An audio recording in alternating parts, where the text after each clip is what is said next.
గత 5 ఏళ్లలో వైసీపీ పాలకులు తిరుమల పవిత్రతను దెబ్బతీశారు. అన్నదానంలో క్వాలిటీ లేకుండా చేశారు. తిరుమల లడ్డు విషయంలో గతంలో జరిగింది చూస్తే బాధ వేస్తుంది.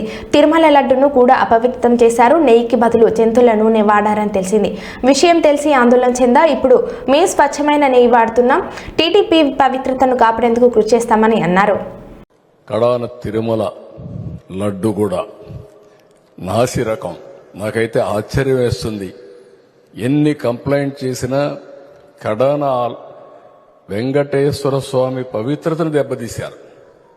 ఎన్నోసార్లు చెప్పాం. అక్కడ ఎంత దుర్మార్గంగా ప్రయత్నం చేశారంటే అంత దుర్మార్గంగా ప్రవర్తించారు. కడాన అన్న దానంలో క్వాలిటీ ఆఫ్ ఫుడ్ లేకుండా చేశారు. దేవుని దగ్గర పెట్టే ప్రసాదం అపవిత్రం చేసే విధంగా ఓసారి బాధేస్తుంది. నాసి రకమైన ఇంగ్రీడియంట్సే కాకుండా ఎనిమల్ ఫ్యాట్ కూడా వాడారని, ఏది గీకు బదులు. ఈరోజు స్వచ్ఛమైన గీ తెమన్నాం, ప్రక్షాళన చేయమన్నాం. నాణ్యత పెరిగింది, ఇంకా కూడా నాణ్యత పెంచుతాం. అల్టిమేట్గా వెంకటేశ్వర స్వామి మన రాష్ట్రంలో ఉండడం మనందరి అదృష్టం. ప్రపంచం అంతా మన దగ్గరికి వచ్చే పరిస్థితికి వచ్చారు.